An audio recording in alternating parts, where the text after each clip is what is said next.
عزیزان محترم، دنیا کی مشکلیں بہت آسان ہیں قبر کی مشکل سے، اور قبر کی مشکل پھر آسان ہے قیامت کی مشکل سے۔ وہ اللہ نے سٹیج رکھے ہوئے ہیں کہ یہاں نہیں صاف ہوا، یہاں نہیں دھلا تو قبر میں، برزخ میں بھی نہیں ہوا تو پھر کہنے کو بہت آسان ہے یہ ساری باتیں، یہ کر لیں گے، دیکھ لیں گے۔ اصفہان کے عالم دین تھے، اپنے استاد سے وظیفہ لیا اور چند دن اصفہان کا مشہور قبرستان ہے تخت فولاد، اس میں جا کر عمل کیا۔ وہاں پرانے زمانے میں قبرستان میں کمرے بنے ہوئے، کمروں کے اندر قبریں ہیں، بہت پرانا قدیمی قبرستان ہے۔ ایک قبر کو ڈھونڈنے کے لیے اللہ نے ہمیں بھی توفیق دی تھی، کوئی بہت بڑے عالم دین تھے، اور جن کی قبر میں شیخ بھائی گئے تھے، فاتحہ پڑھ رہے تھے تو اندر سے آواز آئی تیار ہو جاؤ۔ شیخ بھائی کے چہرے کا رنگ بدل گیا تھا، اور چند مہینوں کے بعد شیخ بھائی کا، تو ہم نے بولا ہم بھی اس قبر میں جاتے ہیں۔ بہرحال ہمیں بھی خدا نے توفیق دی، البتہ ہم اس قابل نہیں تھے کہ ہم بھی اندر سے کوئی آواز آتی، لیکن بہرحال قبر سے تو ہم ہو کے آ گئے۔ اسی قبرستان کے اندر وہ کہتے ہیں میں وظیفہ کر رہا تھا، رات تھی، سردی، اصفہان کی سردی، برف، ایک مردے کو لایا گیا کمرے میں، رات کا، کہا صبح دفنائیں گے، دیر ہو گئی ہے، اندر چھوڑ کے چلے گئے، اور ایک شخص کو بٹھا دیا کہ قبر کے قریب قرآن پڑھتا رہے، تلاوت کرتا رہے۔ اب یہ تو وظیفہ کر رہے تھے کہ کچھ کھلے، تو انہوں نے دیکھا کہ دو ملائکہ ہاتھوں میں آگ کی گرز لے کر آئے ہیں، اور انہوں نے ایک ہی گرز اس مردے کو مارا ہے، اور اس کی چیخ پکار ایسی تھی، وہ کہتے ہیں پورا قبرستان ہل گیا اور ان کا بدن شل ہو گیا۔ اور یہ اب کہہ رہے ہیں، اس جو قاری قرآن پڑھا اسے نظر نہیں آ رہا، انہیں نظر آ رہا، یہ اس کو کہہ رہے ہیں مجھے باہر نکالو قبرستان سے، قبر، وہ کہہ رہے ہیں کہ سردی ہے باہر، آپ کہاں جا رہے ہیں؟ کہا نہیں مجھے باہر نکال۔ انہوں نے اپنے آپ کو خود گھسیٹتے ہوئے کہتے ہیں قبرستان، اس کمرے سے باہر پھینکا، سردی تھی، بے ہوش ہو گئے۔ صبح جب شاگرد آئے تو دیکھا، جب ان کو لے گا ہاسپٹل تو ان کے جو استاد تھے وہ ان کے پاس آئے، کہا ایک لمحے کے لیے برزخ برداشت نہیں کر پائے، ایک لمحے کے لیے۔ اسی لیے شب جمعہ بہت امپورٹنٹ ہے، کیونکہ ہم تو زندہ ہیں، اس لیے ہمیں تو کوئی آئیڈیا نہیں ہے، لیکن جو دنیا سے چلے گئے ہیں، ہمارے مرحومین، ہمارے آباء و اجداد، ماں باپ، جو بھی چلے گئے، وہ شب جمعہ خاص انتظار کرتے ہیں کہ ان کی قبر پر یہاں سے کچھ جائے، کچھ جائے۔ کیا بھیجیں گے آپ؟ روایات میں شب جمعہ سے لے کر جمعے کی عصر تک، ظہر تک، اللہ اجازت دیتا ہے کہ جاؤ اور جا کر خبر لو۔ آتے ہیں وہ، بعض اوقات روایات میں پرندوں کی صورت میں آتے ہیں، اور کیا دیکھتے ہیں؟ اولاد جو ہے وہ ایک فاتحہ تک نہیں پڑھ رہی، فاتحہ بھی نہیں دے رہی، یاد ہی نہیں کر رہی، اور اسی حالت میں افسوس کے ساتھ وہ، اور جا کر ایک دوسرے سے بتاتے ہیں کس نے کیا کیا۔ وہ ہمارا الٹیمیٹ ڈیسٹینیشن کا سیکنڈ فیز ہے، یعنی جب آپ یہاں سے جائیں گے، یہ بہت تھوڑا سا ہے، وہ بہت بڑا ہے، برزخ بہت بڑا ہے۔ بڑے سے مراد ہے کہ ظاہر ہے جو لوگ حضرت آدم کے بعد سے لے کر فوت ہوئے وہ کہاں ہیں، وہ کہاں ہیں؟ اتنے سال، ہزاروں سال ہو گئے، کہاں ہیں وہ؟ برزخ میں۔ اور پھر اس کے بعد قیامت جس دن آئے گی وہ تو آئے گی، سب، خدا قرآن میں کہتا ہے سب کو اٹھایا جائے گا۔ لیکن جس حالت میں انسان مرتا ہے اسی حالت میں برزخ میں انٹر ہو جاتا ہے۔ برزخ ہم خود بناتے ہیں، خود اپنی برزخ ہر شخص خود بناتا ہے۔ شہید دستغیب اپنی کتاب داستان آئی شگفت انگیز کے اندر ایک عالم دین کا واقعہ بیان کرتے کہ ان کے والد دنیا سے چلے گئے، اور پھر انہوں نے دیکھا کہ خواب میں آئے والد سے انہوں نے پوچھا اچھے انسان تھے. کہا کہ عالم برزخ میں کیا ہے؟ کہا میں توصیف نہیں کر سکتا, یعنی میں ڈیفینیشن یا ڈیفائن نہیں کر سکتا, میں مثال دے سکتا ہوں. عالم دوسرا ہے, دوسرا عالم ہے. جیسے آپ جائیں فلانی جگہ میں گیا تھا, وہاں رنگ ایسے تھے, پھول ایسے تھے, خوب آپ بولے کیسے تھے, خوب میں کیسے اگزامپل دوں, یہاں کوئی ایسی چیز میں سمجھا سکتا ہوں. عالم برزخ بالکل الگ ہے. تو انہوں نے کہا کہ وہاں پر عذاب کیسا ہے برزخ میں. کہا مثال کے طور پر چاروں طرف پہاڑ ہوں اور درمیان میں تم اکیلے ہو اور تمہارے پیچھے بھیڑیے لگ جائیں, فرار نہیں کر سکتے. کہا عذاب ایسا ہے. وہ ایک شخص کہ جس کو کوما ہوا کچھ عرصے اور پھر وہ بہرحال دوبارہ زندہ ہو گیا, لیکن جب وہ گیا تو وہ موت کے بعد کا تجربہ کر چکا تھا. اس کا میں نے ٹی وی میں انٹرویو دیکھا, اس وقت بتاتے وقت بھی اس کی حالت خراب تھی. اس نے ایک لمحے کے لیے عالم برزخ میں ایک شکل دیکھی تھی کہ جب وہ گیا اس نے دیکھا کہ دھندلا سا ہے, کچھ لوگ بیٹھے ہوئے ہیں. کہتا میں سمجھ گیا حساب کتاب ہے. کہتا ان میں سے ایک شخص اٹھ کے آیا, میرے قریب آیا اور میں نے اسے دیکھا. کہا جب میری اس پہ نگاہ پڑی, اس کا چہرہ اتنا خوفناک تھا کہ دنیا کے بھیڑیے خوبصورت ہیں, بھیڑیے خوبصورت ہیں. اور اس نے کچھ نہیں کہا مجھے, صرف میری طرف اشارہ کیا. کہا کہ تم اپنی زوجہ کے ساتھ بد کلام کیوں ہو؟ بس یہاں تو پتہ ہی نہیں ہے زندگی گزر رہی ہے, جو منہ میں آ رہا ہے, زبان میں آ رہا ہے, بولے جا رہے ہیں. قبر میں سب سے زیادہ عذاب زبان کی وجہ سے. زبان. شہید دستگیر کی کتاب گناہ کبیرہ, خدا میں توفیق دے ہم پڑھیں اس کو. کتنے گناہ ہیں جو زبان کی وجہ سے ہیں. یہ اللہ نے یہ نعمت ہے, مگر ہم کیا کرتے ہیں؟ زحمت. صرف تو انہوں نے اپنے باپ سے پوچھا کہ بہرحال یہ تو عذاب ہے. کہا بابا تو پھر وہاں پر یہ جو ہم اتنی دعائیں, فاتحہ, نیکیاں یہ کیسے پہنچتی ہیں, اس کا کیا فائدہ ہے؟ کہا بیٹا اس کی بھی میں مثال دے سکتا ہوں. کہا جیسے کہا ایک بند کمرہ ہو اور شدید گرمی ہو, شدید اس کے اندر دھواں ہو, سانس نہ آتی ہو, اور ایک کھڑکی کھولے اور اس میں سے تازہ ہوا کا جھونکا آئے. آپ کی ابھی صلوات آپ کے مرومین کی قبروں میں تازہ جھونکا ہے.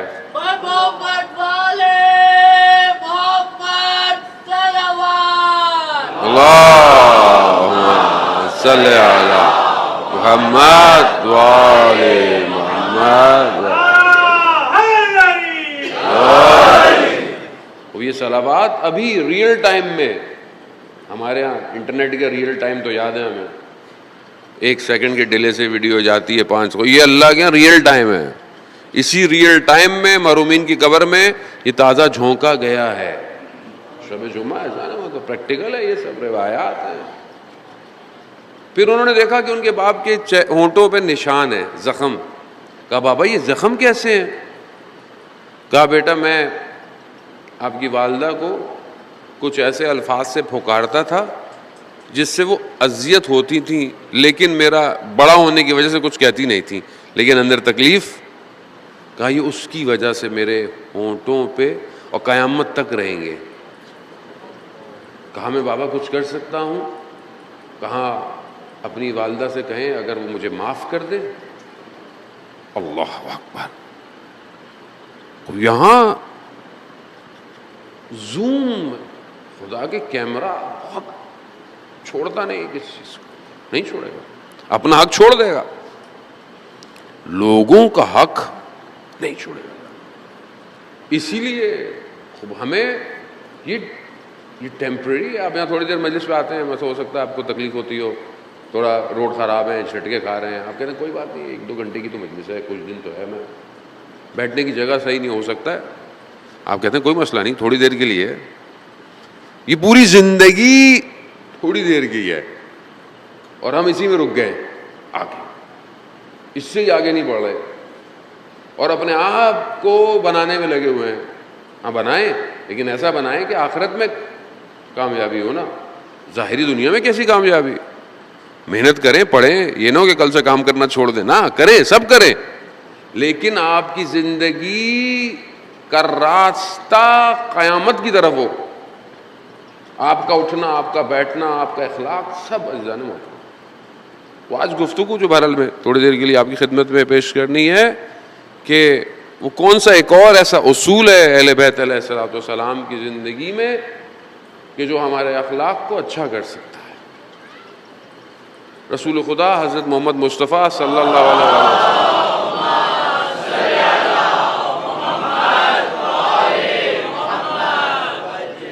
رسول خدا ارشاد فرماتے ہیں کہ حضرت ابراہیم, کیونکہ دین ابراہیمی ہے, سارے دین ابراہیمی ہے.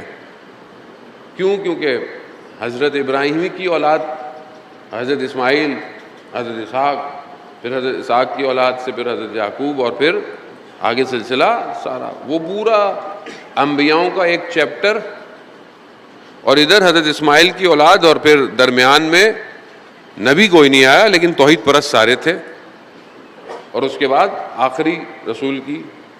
لیکن یہ سارے اس لیے یہ جو آج کرسچن, جیوز اور مسلمان, یہ سب دین ابراہیمی ہے. رسول خدا فرماتے ہیں کہ جو حضرت ابراہیم تھے وہ بہت غیرت مند تھے, غیور تھے. بیان ہوتا ہے کہ اپنی زوجہ کو, سارا کو سوار کر رہے تھے گھر میں, تو دیکھا ایک اجنبی اندر آ گیا. نبی تھے, غیرت, تم کون ہو, کہاں سے, کیسے آئے؟ تو اس نے بولا کہ آپ پریشان نہ ہو, میں ملائکہ ہوں, انسان کی صورت میں آیا ہوں. کہا کون؟ کہا میں حضرت اسرائیل ہوں.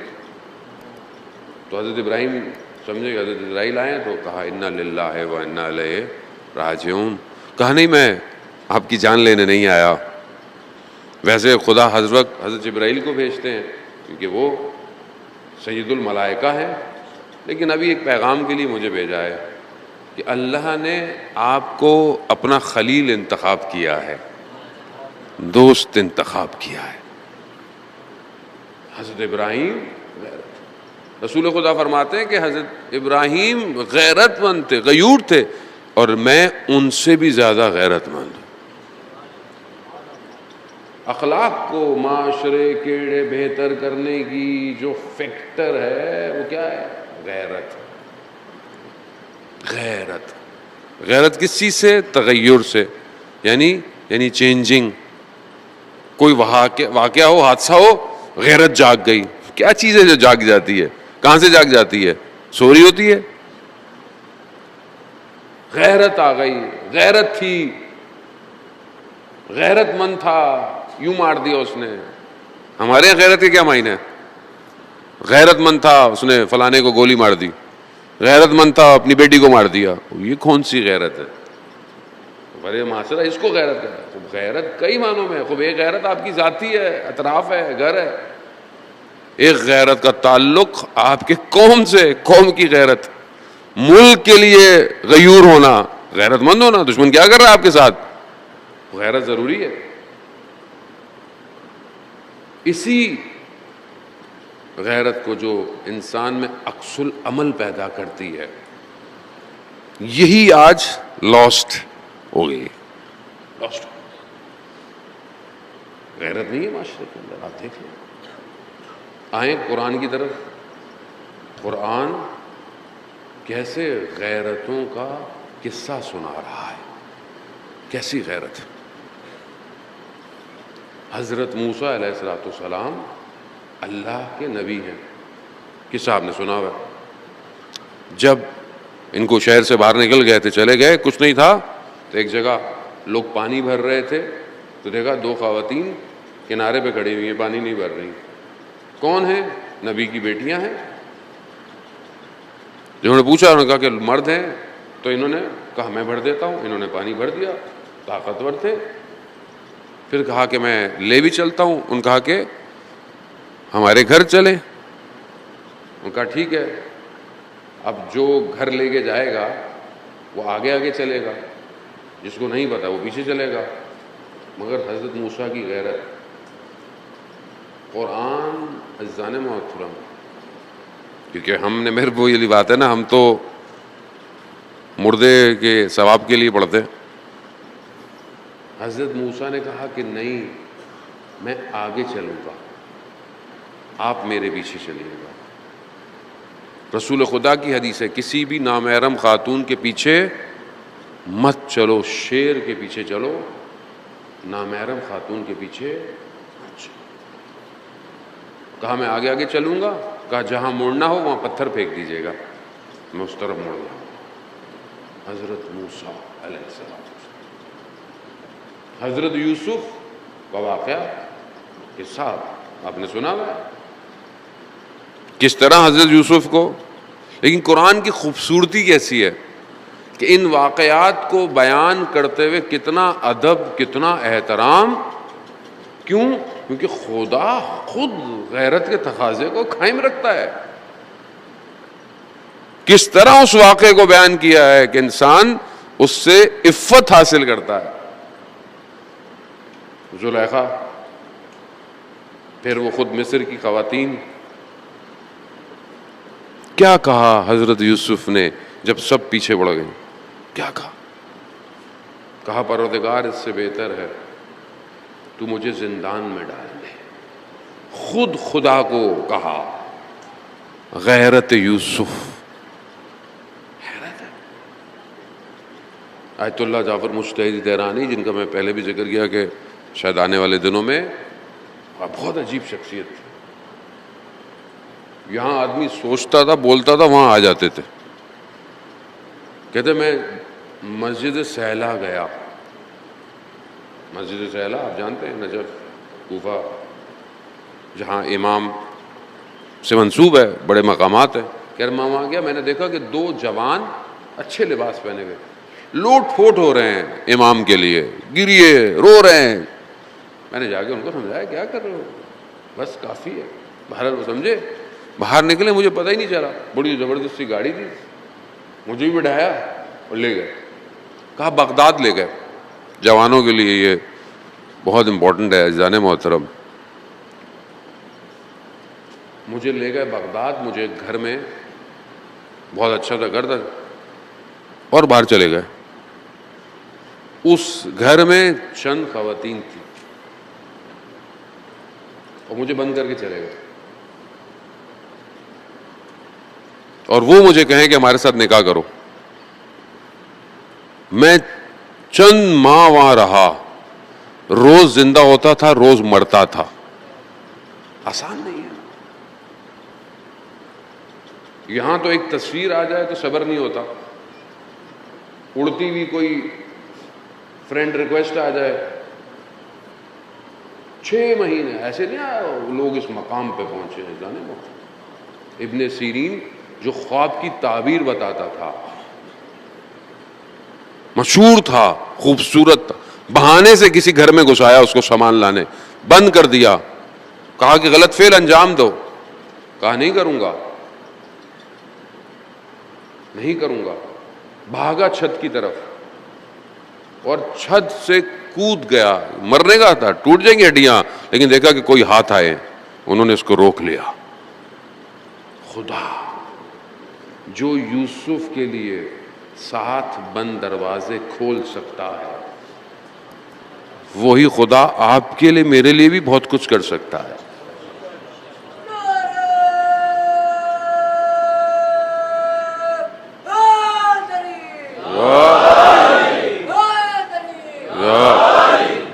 غیرت ہونی چاہیے.